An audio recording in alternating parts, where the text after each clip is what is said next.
السلام علیکم ناظرین، ایک نئی ویڈیو کے ساتھ آپ کی خدمت میں حاضر ہوں۔ ناظرین، فضل الرحمان حکومت پر برس پڑے کہ یہ چالاکیاں ہمارے ساتھ نہیں چلے گی۔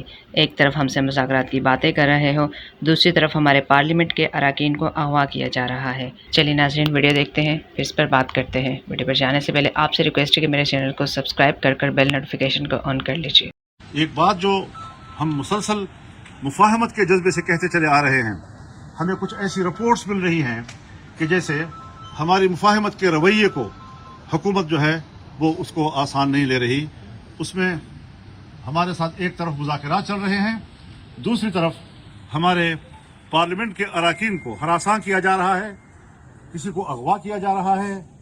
جمعیت علماء اسلام کے اراکین پارلیمنٹ ایک آدھ تو اس وقت اغوا ہو چکے ہیں، ان کے بچے میرے گھر میں بیٹھے ہوئے ہیں، اور ایک کو دھمکیاں دی گئیں، ایک کو رشوتیں پیش کی گئیں، بڑی بڑی رشوتیں پیش کی گئیں۔ لیکن اس قسم کے رویوں کے بعد اگر حکومت کا یہ رویہ رہتا ہے، جس طرح آج شاہ محمود قریشی کے بہو کے ساتھ ہوا، ہمارے اختر مہندر صاحب ان کی خاتون رکن کے ساتھ، جو اس نے خود بیان بھی دیا ہے کہ کتنا پریشر ہے اس کے اوپر، ان کے جو رکن سینٹ ہیں ان کی طرف سے بھی شکایات آ رہی ہیں۔ اگر اس قسم کی صورتحال بنتی ہے اور حکومت یہ اوچھے ہتھ کنڈے استعمال کرنا چاہتی ہے، تو پھر ہم ان کے ساتھ مجبور ہوں گے کہ مذاکرات کا پروسیس روک دیں، اور کوئی راستہ ہمارے پاس نہیں ہوگا۔ ہم یہ بدماشی ماننے کو تیار نہیں ہیں۔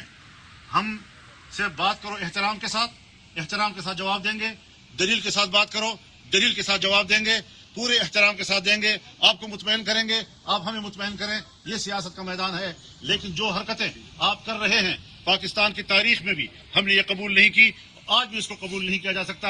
اگر آپ کا رویہ بدماشی کا ہوگا تو پھر ہم بھی اپنا رویہ بدماشی کا جانتے ہیں۔ اس طریقے سے آسان نہیں ہے کہ آپ اس قسم کے ہمارے ساتھ کھلواڑ کرتے رہیں، ہمارے خلوص کا مذاق اڑاتے رہیں، ہمارے نیک نیتی کا مذاق اڑاتے رہیں، ہماری سنجیدگی کا مذاق اڑاتے رہیں۔ یہ نہیں چلے گا۔ ہم واضح طور پر انہیں کہتے ہیں کہ ہم صبح تک ان تمام صورتحال کو تبدیل دیکھنا چاہتے ہیں، اور اگر تبدیل نہیں کیا گیا تو ہم کل اس سے سخت فیصلہ بھی دے سکتے ہیں۔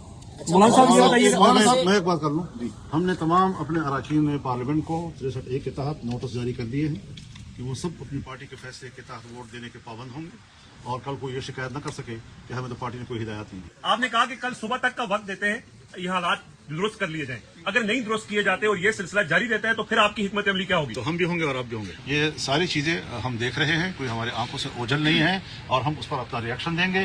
ایک متنازع ترمیم اگر اس ایوان سے پاس کرایا گیا اور گردنیں توڑ کر اور ہاتھ مروڑ کر ان سے by hook and by crook ان سے ووٹ لینے کی کوشش کی گئی، تو پھر یہ جمہوریت ہوگی۔ پھر ہم کہیں گے، آپ کہتے ہیں نا پھر کیا کرو گے، پھر ہم کہیں گے کہ اس نامزد پارلیمنٹ اتنی بڑی قانون سازی اور آئین سازی اور ترمیم کا حق نہیں ہے۔ ہمیں اس پر مجبور نہ کیا جائے کہ ہم دوبارہ اس موقع پہ چلے جائیں کہ پارلیمنٹ جو ہے ہم اس کی کسی قسم کے کارروائی میں پھر شامل نہ ہوں۔ یہ پھر بہت بڑا اقدام ہوگا جو ہمیں بہت بڑا چیلنج دیا جائے گا۔